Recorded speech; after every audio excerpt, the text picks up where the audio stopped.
It was supposed to be a peaceful getaway, a chance to escape the chaos of the world and find some solace in the snow-covered silence of Rocky Mountain National Park. Instead, it became a nightmare that began with a simple text message and escalated into something that made me question everything I thought I knew about fear.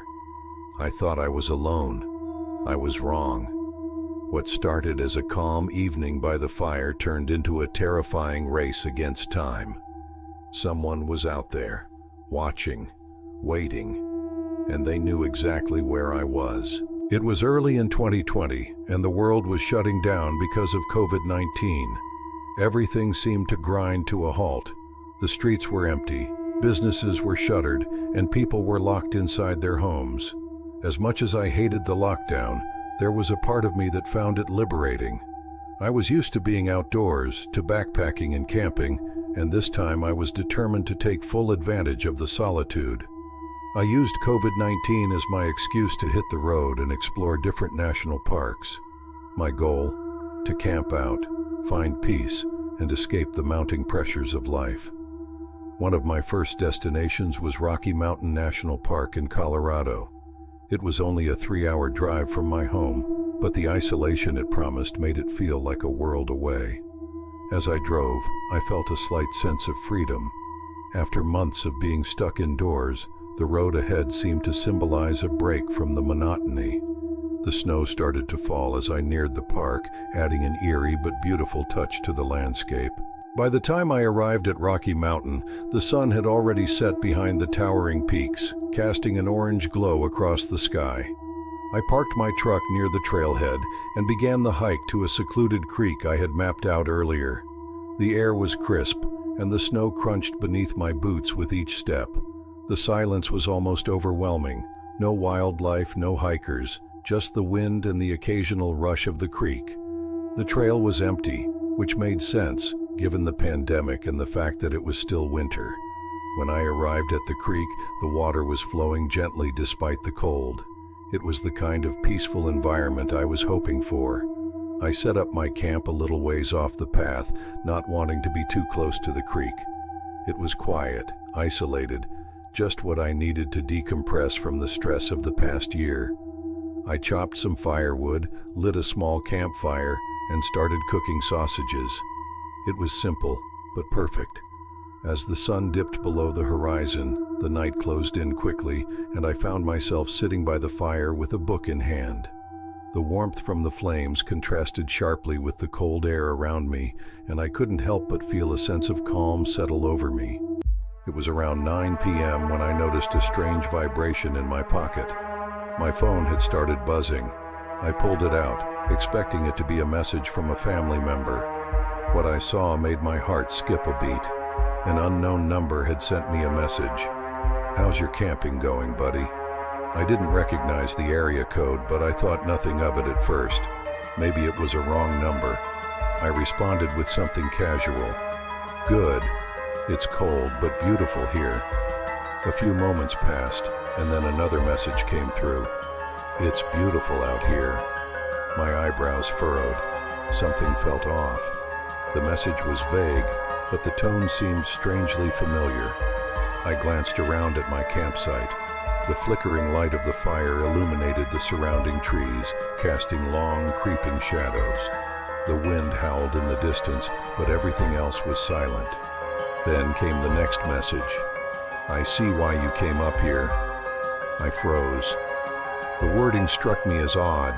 It almost felt like the person knew exactly what I was doing, where I was. But who could it be? I didn't recognize the number at all. My thoughts began to race. I was high, sure, but this didn't seem like a harmless joke. I had recently gone through some personal turmoil.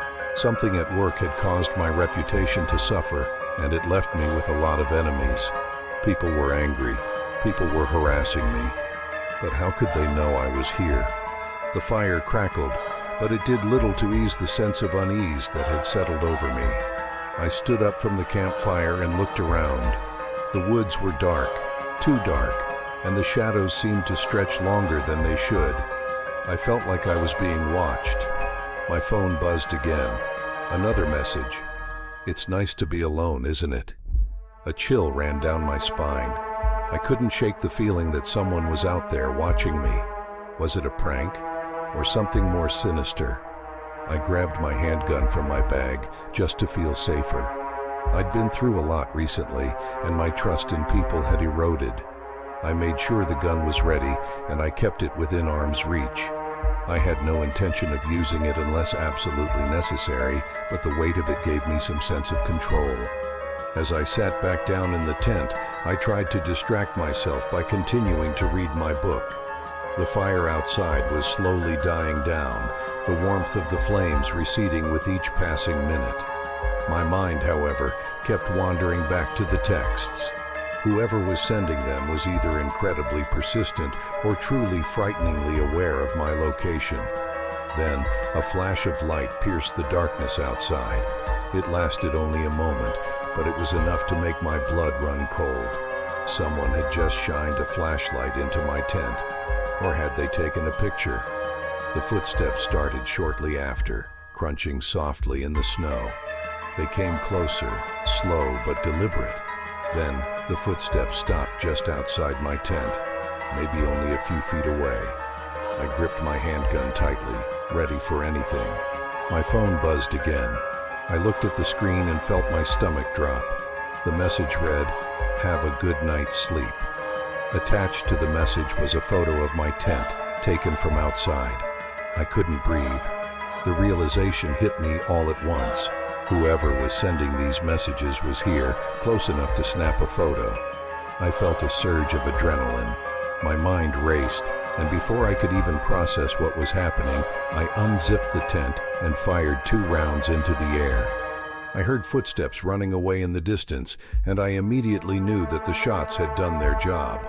But the fact that someone had been close enough to take a photo of my tent, without me noticing them until that moment, left me shaken to the core. I stayed on high alert, heart pounding in my chest. I shouted a threat into the dark woods, hoping to scare off whoever was there. But the silence that followed made me realize just how exposed I was. Eventually, the footsteps stopped. No more texts, no more photos. I breathed a sigh of relief, but the terror still lingered in the air. My phone stayed silent for the rest of the night. I didn't sleep much after that. My adrenaline was through the roof, and my mind kept replaying the events in my head. How did they know I was here? How did they get so close? I eventually fell into a restless sleep, but I was constantly jolted awake by the slightest noise. The wind in the trees, the sound of my own breath. Every little thing seemed to send my heart racing. When the morning sun finally broke through the trees, I was relieved. The events of the night felt surreal in the light of day, but I knew what had happened was real. Whoever had been harassing me, whoever had been stalking me, was still out there somewhere. But for now, it seemed like they had given up. I packed up my camp as quickly as possible, eager to leave the area behind. I wasn't going to stick around to find out if the person would return. By the time I was on the road again, I felt a sense of relief wash over me. But deep down, I couldn't shake the feeling that I had barely escaped something far more sinister than a simple prank. If you found this story as chilling as I did, don't forget to like, comment, and share it with someone who loves a good mystery. And if you want to hear more creepy tales like this one, hit that subscribe button and turn on notifications so you never miss a moment. Have you ever experienced something you couldn't explain? Drop your thoughts or your own creepy stories in the comments below. Let's talk about it. Thanks for watching, and remember, not all stories are just stories.